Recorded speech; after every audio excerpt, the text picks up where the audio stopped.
essa situação de hoje não era nem para ter inquérito aberto. Porque vontade de matar alguém, todo mundo alguma vez na vida já teve, né? E que se foda, desculpa a expressão, mas é para ficar puto, porque isso acontece reiteradamente, não tem a quem recorrer, eu fico aqui angustiado.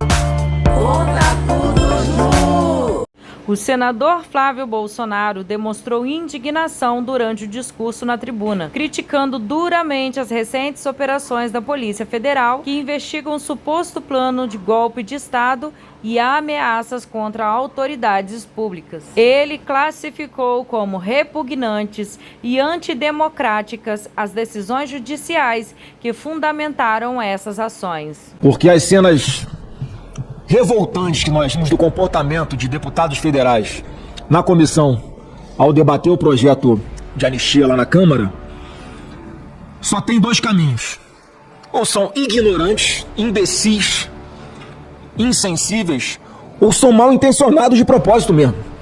Porque não se sensibilizar com o que está acontecendo, com essa sensação de impotência que a doutora Carolina colocou aqui, é muita maldade no coração. Dá vontade de pegar e sacudir a corda. Que mundo você está vivendo? Por isso que eu me sinto muito bem representado pelo que disse aqui com todas as letras da doutora Carolina. Foi precisa, doutora, firme. E eu quero parabenizar todos os advogados, em nome da senhora, que estão trabalhando por cada um desses perseguidos políticos. E se é que eu posso fazer um pedido aqui aos familiares, levem mais uma vez o meu abraço, o abraço do presidente Bolsonaro, a quem está sofrendo injustamente, porque eu fui pessoalmente proibido de visitá-los. Muitos podem não saber, nós fizemos em uma dessas relações de parlamentares para fazer a visita aos perseguidos políticos aqui na Papuda, em Brasília. Nominalmente eu fui proibido pelo ministro Alexandre de Moraes de visitá-los, eu e o senador Marcos Duval, por uma situação que eu nem sabia, porque segundo ele eu sou investigado também. Até hoje não fui citado, não sei porquê, se é verdade, se não é, mas o fato é que eu não pude ir prestar pessoalmente a minha solidariedade por causa dessa decisão de quem de fato está mandando no Brasil. E eu quero trazer aqui a informação atual de que parece que hoje vão ser julgados lá na Justiça da Argentina 2 dos asilados políticos. E as informações que eu estou tendo dos advogados que estão trabalhando nessas causas é que, independente do julgamento da decisão que for dada, parece que por um juiz de primeira instância lá, com viés esquerdista, de extrema esquerda, a palavra final sobre a extradição cabe ao presidente da República da Argentina, portanto cabe ao presidente Milei.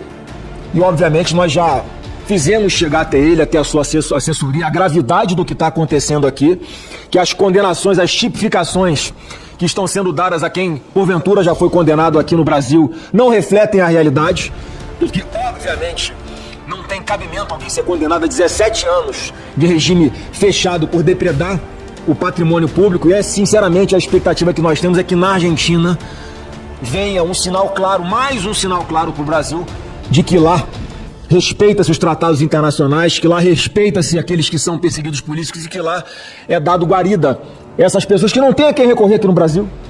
É um jogo de cartas marcadas, é caixão encomendado. Essa é a dura realidade, porque não tem a quem recorrer. Como veio a resposta, presidente, dos Estados Unidos, quando tentaram extraditar o Alan dos Santos, por exemplo, que conseguiu o seu asilo político, e lá o governo falou: aqui nós não perseguimos ninguém que se manifeste conforme aquilo que ele pensa, independente de desagradar a qualquer autoridade de outro país. É lá dos Estados Unidos que está vindo também a resposta, e aí num caso concreto, da armação que fizeram com o Felipe Martins, que fundamentou a manutenção da sua prisão como se ele quisesse fugir do país, e alguém lá na imigração dos Estados Unidos, possivelmente com ligação com autoridades do Supremo aqui no Brasil, forjaram uma prova de que ele teria tentado entrar naquele país, o que não aconteceu. Portanto, lá há um processo concreto para apurar em que circunstâncias isso aconteceu e que pode ter reflexos aqui no nosso Brasil.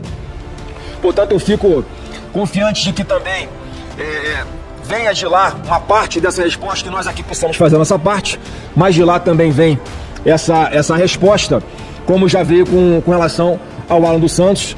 Eu espero sinceramente, Carolina, se for a sua intenção, que Deus abençoe essa sua intenção de entrar para a política, porque o projeto que a dificuldade que nós temos aqui no Senado, apesar de muitos discursos fáceis por aí, é de número de senadores. Além desse gargalo de não ser pautado o impeachment do ministro Alexandre de Moraes, a outra dificuldade seria, sim, nós chegamos a 54 para que isso acontecesse, porque todos os 81 senadores sabem que existem motivos para fazer o impeachment do ministro Alexandre de Moraes aqui nessa casa. Todo mundo sabe que ele quebrou os pilares da democracia do nosso país. É inadmissível o que ele faz aí, a sensação de impotência de quem está advogando, os familiares, de quem está sofrendo em cárcere em função de uma injustiça, de alguém que avoca para si um processo que ele não tem competência para atuar, sem provocação do Ministério Público, alguém que escolhe quem vão ser os policiais que vão fazer as investigações dos alvos já predeterminados pelo Alexandre de Moraes, e quando fica ruim a investigação ele manda voltar porque não está do jeito que ele quer, porque ele quer mais fundamentos para condenar a pena que ele já estabeleceu também, seja de prisão, seja de desmonetização do ganha-pão dessas pessoas, seja com exclusão de cargo público. E aí não tem a quem recorrer. Porque parece que ainda, por enquanto, eu espero que seja por enquanto de verdade, continuam alguns dando suporte para essas atrocidades e monstruosidades que está fazendo o ministro Alexandre de Moraes, como fez enquanto presidente do TSE, interferindo diretamente nas eleições de 2022. Que foi o que ele fez. O Lula deve ao Alexandre de Moraes ele ser declarado presidente da República. Porque ele não deixava a campanha do presidente Bolsonaro andar. Censurava previamente, antes de ir ao ar, programas que mostrariam a verdade sobre o que era o Lula, da sua proximidade com ditadores, da sua pauta a favor de aborto, da roubalheira que o seu governo promoveu aqui no Brasil, a maior da história do nosso país, e que muitos da geração atual não têm conhecimento, passariam a ter se tivessem acesso a essa informação nos programas eleitorais. Nossos programas eram censurados, inclusive nas rádios, com mais de 1 milhão de minutos não sendo transmitidos nas rádios, em especial no Nordeste. E olha o tratamento, isso é que acho que deixa o povo indignado. A diferença no tratamento a quem é de esquerda e de direita. Porque lá em 2018, presidente Girão, lá em 2018, a Polícia Federal instaurou um inquérito para apurar possíveis fraudes nas eleições de 2018, pela então ministra Rosa Weber. Mas por quê? Porque foi declarado presidente o Bolsonaro. Ah, então vamos investigar, porque se tiver fraude a gente tem que cancelar a eleição. E aí começa a investigar, vem que houve a invasão de um hacker que ficou por meses transitando no sistema eleitoral brasileiro. Não posso falar se interferiram ou não interferiram na eleição, porque a investigação continua aberta até hoje. E aí em 2022, quando nós pedimos, apresentando indícios de que poderia ter havido alguma interferência nas eleições, qual é a resposta do TSE? Não só não investiga, como multa o partido do presidente Bolsonaro em 22 milhões de reais. E o inquérito de 2018 está aberto até hoje. Porque foi a eleição que o presidente Bolsonaro se elegeu, então vamos deixar aberto. Vai que surge alguma coisa contra o Bolsonaro. Mas agora, como o Lula foi declarado presidente de 2022, o inquérito não anda. Está trancado, acabou, não tem o que investigar. E o que aconteceu hoje, essa operação, presidente Girão? Olha que interessante, senador Exalcir. Olha qual é a narrativa. 5 pessoas tinham um plano intergaláctico para assassinar autoridades aqui no Brasil. E o ato seguinte, a eles conseguirem isso, seria eles instaurarem uma espécie de gabinete de crise integrado por eles mesmos, os 5 no gabinete de crise. Iam começar a dar ordem para todo mundo e todo mundo ia cumprir. Esse é o plano de tentativa de golpe. Mais um. Esse episódio de hoje reflete bem o que vem acontecendo ao longo do tempo, as narrativas que vão criando, junto com o apoio da grande mídia, alguma sensação de que essas pessoas têm que ser punidas, fizeram algum mal, quando não fizeram. Essa situação de hoje não era nem para ter inquérito aberto. Porque vontade de matar alguém, todo mundo alguma vez na vida já teve, né? Por mais que seja abominável esse sentimento, a gente ora, pede perdão a Deus por ter tido essa vontade, isso não é crime. E um crime, para ser tentado, em algum momento da sua execução, tem que ter havido algum fato que impediu os agentes de darem continuidade ao plano deles, de concretizar esse crime. O que não aconteceu também nesse suposto plano de assassinato de autoridades. Ou seja, não há nem crime, mais um episódio que não há crime. E não só é aberto inquérito pela Polícia Federal, como encomendado na PGR, é oferecida a denúncia para a pessoa que supostamente é a vítima desse plano de assassinato, Alexandre de Moraes. Quer dizer, não poderia, mais uma vez, ele tá tomando decisão no inquérito ou num processo como esse, e que se foda, desculpa a expressão, mas é pra ficar puto, porque isso acontece reiteradamente, não tem a quem recorrer. Eu fico aqui angustiado, porque a culpa é colocada no Senado Federal, e é do Senado Federal, mas nunca fazem a ressalva de que alguns senadores estão aqui se expondo há muito tempo, lutando por essa causa, e porque vamos continuar lutando, porque a gente não vai desistir do Brasil. Façam o que quiserem fazer, a gente não vai desistir do Brasil. E eu digo o seguinte para o Alexandre de Moraes, ele tem duas opções: ou a gente aprova a anistia aqui, ampla, geral e restrita para todo mundo, e algum parlamentar faça uma emenda para incluir ele nessa anistia, porque ele cometeu crimes ao longo desse tempo, ou a gente da mesma forma vai aprovar a anistia, e quando nós tivermos maioria nesse Senado, a gente vai caçar o Alexandre de Moraes. Ele vai ser impedido pelos diversos crimes que ele reiteradamente está cometendo, desgraçando a vida de centenas de milhares de famílias brasileiras. Uma hora, esse mal vai acabar. E se for como sempre mostrou a história do nosso Brasil, com alguma pacificação, que passa assim pela anistia, porque ele é o primeiro a vir a público e tentar jogar um balde de água fria num processo que está sendo construído dentro da política, com respeito, de forma democrática, e tem que conversar com todo mundo, porque senão não andam as coisas aqui nessa casa. Então não caiam discursos fáceis daqueles que se acham os super fodões e que vão sentar ali e vão começar a dar ordem nos votos dos outros senadores, porque não vão conseguir os votos. Então preste atenção quais são as intenções dessas pessoas, porque aqui tem um trabalho responsável de todos os parlamentares que já passaram aqui por essa audiência hoje, e mais outros que não puderam estar aqui, que estão comprometidos sim, que estão sentindo sim. Quantas vezes eu já não perdi o sono pensando como é que a gente consegue arrumar uma solução, doutora Carolina, para que esse pesadelo tenha fim? Todos nós aqui já passamos por isso. E mais uma vez, o caminho está pela política. O caminho não está na força. E o Alexandre de Moraes continua usando um remédio errada em dose errada. Tudo o que aconteceu no 8 de janeiro é consequência das decisões dele, das posturas dele. O caso continua a movimentar os bastidores da política nacional, trazendo à tona discussões sobre liberdade de expressão, segurança institucional e o equilíbrio entre direitos fundamentais e o combate à ameaça à democracia. Tem um ditado popular, quando tem um bicho encurralado, em algum momento ele vai acabar partindo para cima do seu algoz. É o que ele está fazendo. E eu não estou querendo dizer com isso aqui que eu estou incentivando nada. Muito pelo contrário, eu estou mais uma vez mostrando qual é a saída, que é pela política, é pela anistia. Assim a gente vai conseguir a pacificação. Então, em função do que fez Alexandre de Moraes, aconteceu 8 de janeiro. Ou alguém ia sair de casa, se tivesse a quem recorrer, se tivesse algum recurso sendo analisado, se as leis tivessem sido aplicadas da forma correta, se a Constituição estivesse sendo cumprida. Porque até o homem médio, como a gente fala, entende o que está acontecendo. A opinião pública cada vez mais entende a perseguição que está acontecendo. E aí vem agora o maluco. E está muito mal explicar essa história, porque quem assiste o vídeo vê que ele solta lá os rojões. Óbvio, um protesto que a gente tem que repudiar. Não é assim que se resolve as coisas. Mas em algum momento o cara cai duro e a bomba explode em cima dele, o morteiro explode em cima dele, algum outro artefato com pólvora que ele estava no corpo explode em cima dele. Ou das duas uma, ou ele teve um infarto fulminante e desabou ali, e o troço explodiu em cima dele e ele levou um tiro. Eu espero que a gente, com o inquérito, faça a investigação seja de fato isenta. Eu não estou querendo responsabilizar ninguém caso tenha havido um tiro, não. Porque pode configurar uma situação até de legítima defesa ali. Mas não é aquela narrativa inicial que estava sendo ventilada, né? De que alguém foi lá para explodir o Supremo, para explodir o Alexandre de Moraes. Então olha o avançar das coisas, Girão.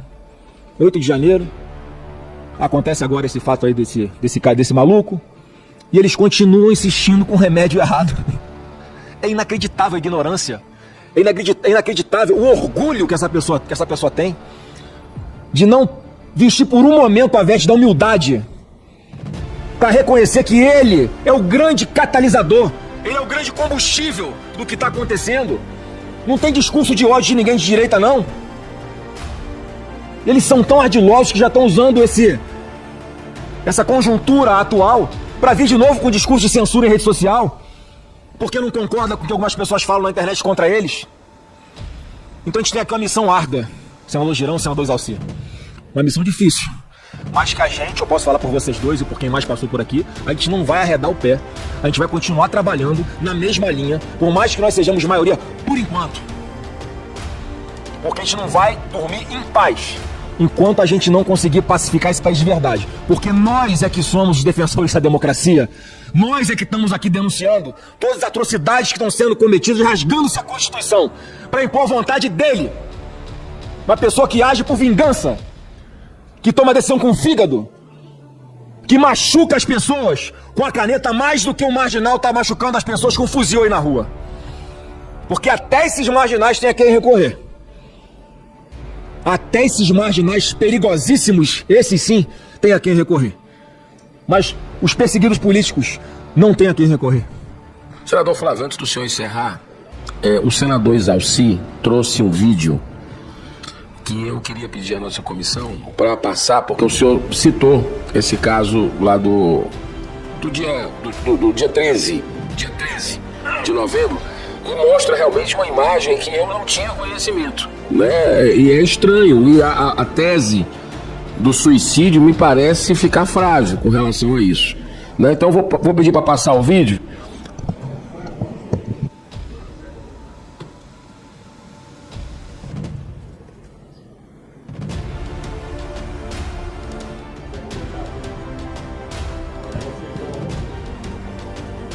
Ele parece que abaixa para acender outro artefato, joga e cai. Quer dizer, na hora que ele ia jogar, ele cai. Aconteceu alguma coisa nesse momento. Vamos pedir para passar de novo, só para passar de novo, por favor.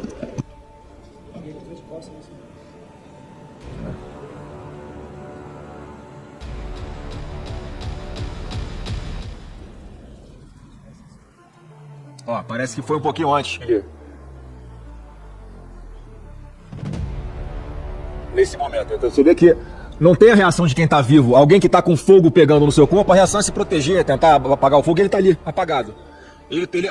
Pra minha avaliação, ou ele sofreu um infarto fulminante alguns segundos antes disso, ou ele levou um tiro.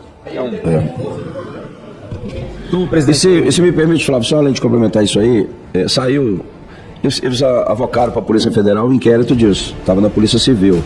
A vice-governadora declarou isso, né, de que no aparelho do celular dele também ele ameaçava matar Jair Bolsonaro. Mas ninguém fala isso. Pois é, incrível. Salciro, perfeita a sua colocação e vou encerrar, senador Girão. A imprensa não repercute, porque a narrativa é que isso tudo acontece por culpa do Bolsonaro. Porque se eles colocam no ar com a mesma importância, né, que a pessoa também queria tirar a vida do presidente Bolsonaro, perde a narrativa.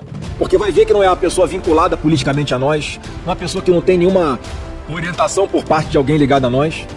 Você vê que há um consórcio de verdade para manipular, para tentar manipular a opinião pública. E são as pessoas que estão dizendo que nós fazemos discurso de ódio, quando eles estão incentivando a manutenção dessa situação caótica. Então, Girão, eu só acabo pedindo desculpa pela minha fala, porque não dá, uma hora, é tanta coisa dentro da galera. Eu sou uma pessoa ponderada, eu meço muito as minhas palavras, eu sempre busco construir para chegar num objetivo real, concreto para todo mundo. E eu acho que esse objetivo a gente não vai alcançar só apontando o dedo para a cara de ninguém, ameaçando ninguém, fazendo discurso bonito. Mais uma vez, a gente pede voto aqui dentro, se a gente quer aprovar uma anistia. E a gente precisa conquistar, e não é ameaçando ninguém que a gente vai conseguir fazer isso. Acho que tem os momentos certos, acho que como time de futebol, tem um atacante, tem um goleiro, tem um meio campo, tem um lateral, cada um na sua função, no seu perfil, ajudando a construir um resultado positivo. E eu acho que é isso que a gente está alcançando aqui no Senado Federal e também na Câmara dos Deputados. Então, Girão, mais uma vez pedindo desculpas aí pelos palavrões que eu usei aqui, eu não costumo fazer minha fala usando desse expediente. Eu já peço que as notas taquigráficas aí, elas sejam publicadas sem, vetando esses palavrões, mas é porque é muita indignação. E esse foi o vídeo de hoje do Conta Tudo Ju Notícias. Já deixa o seu like, o seu comentário, se inscreva no canal, porque esse canal vai crescer muito, porque eu preciso da sua ajuda, e compartilhe essa informação aqui com muitos amigos, para que eles venham ficar cientes de tudo que está acontecendo no mundo da política. Conta Tudo Ju.